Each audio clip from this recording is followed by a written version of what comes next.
नमस्कार साथियों, स्वागत है आप सभी का डेडिकेशन हब के इस यूट्यूब चैनल पर।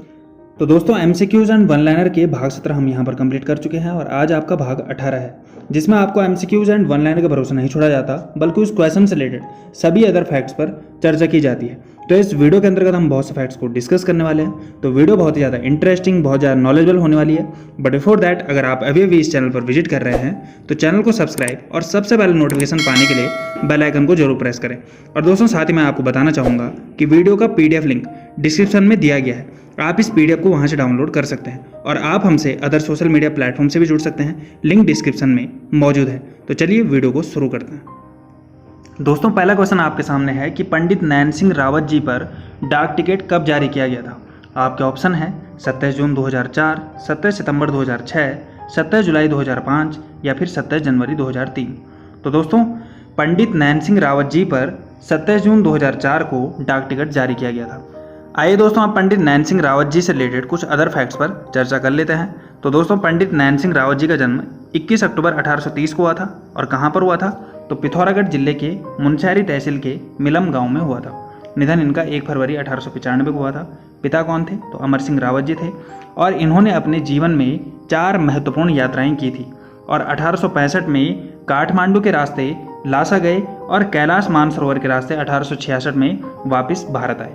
इसके बाद 1867 से 68 में वे चमोली जिले के माणा दर्रे से होते हुए तिब्बत के थोकू जालुंग गांव गए थे। इसके बाद 1873-74 में यह इनकी तीसरी बड़ी यात्रा थी, जिसमें ये शिमला से लेह और यारकन तक गए थे। इसके बाद 1874-75 में नैन सिंह रावत जी लद्दाख से लासा गए थे और इनकी यात्राओं पर कई किताबें प्रकाशित हुई हैं, जिनमें डेरेक वालेर की द पंडित्स तथा शेखर पाठक व उमा भट्ट की एशिया की पीठ पर महत्वपूर्ण पुस्तकें हैं। इसके अलावा दोस्तों नैन सिंह जी हिंदी में अक्षांश दर्पण नाम की किताब लिखने वाले पहले भारतीय थे। इसके अलावा companion of the Indian empire का सम्मान भी इन्हें दिया जा चुका था और रॉयल जियोग्राफिकल सोसाइटी ने इन्हें स्वर्ण पदक देकर सम्मानित भी किया था। और भारतीय डाक विभाग द्वारा उनकी उपलब्धि के 139 वर्ष बाद 27 जून 2004 को उन पर डाक टिकट जारी किया गया। इसके अलावा दोस्तों गूगल ने उनके जन्मदिवस पर वर्ष 2017 में एक डूडल जारी किया था और उन्हें याद किया था, जिससे पूरी दुनिया को उनके कार्यों के बारे में जानकारी प्राप्त हुई थी। तो उत्तराखंड के पहले मानचित्रकार कौन थे? तो पंडित नैन सिंह रावत थे। इनका उपनाम क्या है? तो मौलिक पंडित है और companion of the Indian empire पुरस्कार से इन्हें सम्मानित किया गया था। आइए दोस्तों बढ़ते हैं अपने नेक्स्ट क्वेश्चन की तरफ। दोस्तों नेक्स्ट क्वेश्चन आपके सामने है कि यूनेस्को द्वारा रम्माण उत्सव को विश्व धरोहर सूची में कब शामिल किया गया था। आपके ऑप्शन है 4 जनवरी 2009, 2 अक्टूबर 2009, 6 दिसंबर 2006, 9 सितंबर 2005। तो दोस्तों जो आपका राइट आंसर होगा ये होगा आपका 2 अक्टूबर 2009। 2 अक्टूबर 2009 को यूनेस्को द्वारा रम्माण उत्सव को विश्व धरोहर सूची में शामिल किया गया था। आइए दोस्तों अब रम्माण उत्सव से संबंधित कुछ अदर फैक्ट्स पर चर्चा कर लेते हैं। तो दोस्तों रम्माण मूल रूप से चमोली जनपद के सीमांत जोशीमठ के सलूड़ डुंगरा गांव में मनाया जाने वाला कौथिक या फिर उत्सव है। रम्माण उत्सव सलूड़ गांव में प्रतिवर्ष अप्रैल में आयोजित किया जाता है और इसका आयोजन सलूड़ डुंगरा की संयुक्त पंचायत करती है। यह उत्सव कभी 11 दिन तो कभी 13 दिन तक भी मनाया जाता है। यह विविध कार्यक्रमों, पूजा और अनुष्ठानों की एक श्रृंखला है। इसमें सामूहिक पूजा, लोक नाटक, नृत्य, गायन आदि विविध रंगी आयोजन होते हैं। इसमें परंपरागत पूजा अनुष्ठान तथा मनोरंजन कार्यक्रम भी आयोजित किए जाते हैं। और दोस्तों जैसे कि आपको पता ही है कि 2 अक्टूबर 2009 को यूनेस्को द्वारा इस उत्सव को सांस्कृतिक श्रेणी में विश्व धरोहर घोषित किया गया था। तो दोस्तों ये फैक्ट एग्जाम में आपसे डायरेक्ट पूछा जा सकता है, तो आपने इसको याद रखना है। तो चलिए बढ़ते हैं अपने नेक्स्ट क्वेश्चन की तरफ। दोस्तों नेक्स्ट क्वेश्चन आपके सामने है कि कुमाऊं परिषद का चौथा अधिवेशन कहाँ हुआ था। आपके ऑप्शन है अल्मोड़ा, हल्द्वानी, कोटद्वार या फिर काशीपुर। तो दोस्तों जो आपका राइट आंसर होगा ये होगा आपका काशीपुर। कुमाऊं परिषद का चौथा अधिवेशन काशीपुर में हुआ था।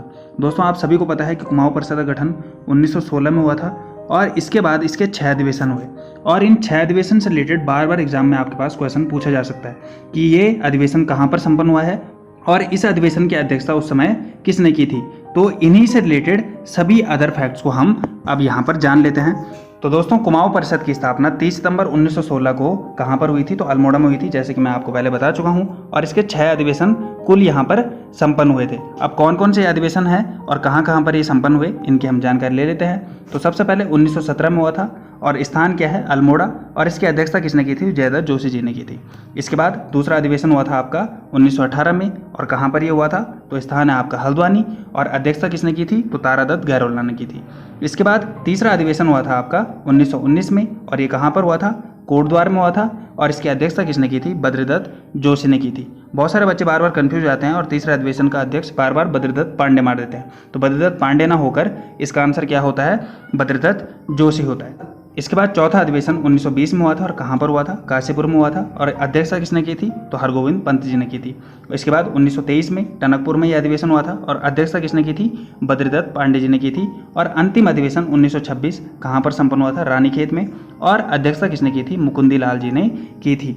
और इसी अधिवेशन में कुमाऊं परिषद को कांग्रेस में विलय कर दिया गया था। तो दोस्तों ये सारे fact exam point of view से इंपॉर्टेंट है और आपके पास डायरेक्ट पूछे जा सकते हैं। तो चलिए बढ़ते हैं अपने नेक्स्ट क्वेश्चन की तरफ। दोस्तों नेक्स्ट क्वेश्चन आपके सामने रचना से संबंधित है कि राजुला मालुशाही किसकी रचना है?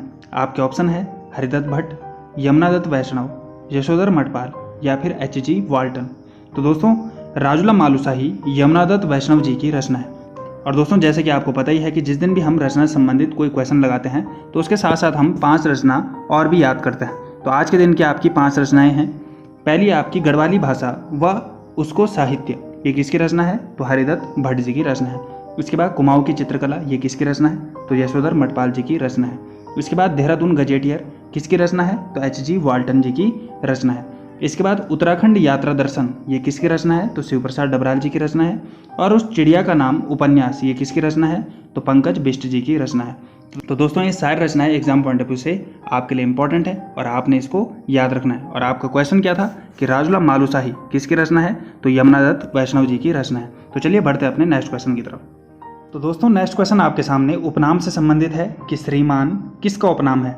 आपके ऑप्शन है उत्तम दास, मोहनलाल मेहता, कल्याण चंद या फिर तारादत्त गहलोला। तो दोस्तों श्रीमान उपनाम है आपका मोहनलाल मेहता का। और दोस्तों जिस दिन भी हम उपनाम से रिलेटेड कोई क्वेश्चन लगाएंगे तो उस दिन हम 5 व्यक्तियों के उपनाम से संबंधित क्वेश्चंस को भी क्लियर करेंगे। तो दोस्तों आज के दिन के आपके 5 व्यक्ति हैं। पहला है आपका ढोल सागर के ज्ञाता, किसको कहा जाता है? तो उत्तम दास को कहा जाता है। इसके बाद कुमाऊं का कुंभकर्ण किसको कहा जाता है? तो कल्याण चंद को कहा जाता है। इसके बाद उत्तराखंड का चाणक्य किसे कहा जाता है? तो पुरिया नैथानी को कहा जाता है। इसके बाद गढ़वाल का महर्षि, ये किसको कहा जाता है? तारादत्त गहलोला को कहा जाता है। और इसके बाद आज के दिन का आपका अंतिम उपनाम है भाबर का विश्वकर्मा, ये किसको कहा जाता है? तो हेनरी रैमजे जी को कहा जाता है। तो दोस्तों ये सारे फैक्ट हैं उपनाम से रिलेटेड जो एग्जाम में आपसे डायरेक्ट पूछे जा सकते हैं और आपको ये सभी फैक्ट याद रखने हैं। तो दोस्तों ये था आपका आज का MCQs and one liner session पसंद आया हो तो सभी तक हमारी वीडियो और PDF को ज़्यादा से ज़्यादा शेयर करें। मिलते हैं कल के best MCQs and one liner session के साथ। तब तक के लिए आप सभी को शुभ रात्रि।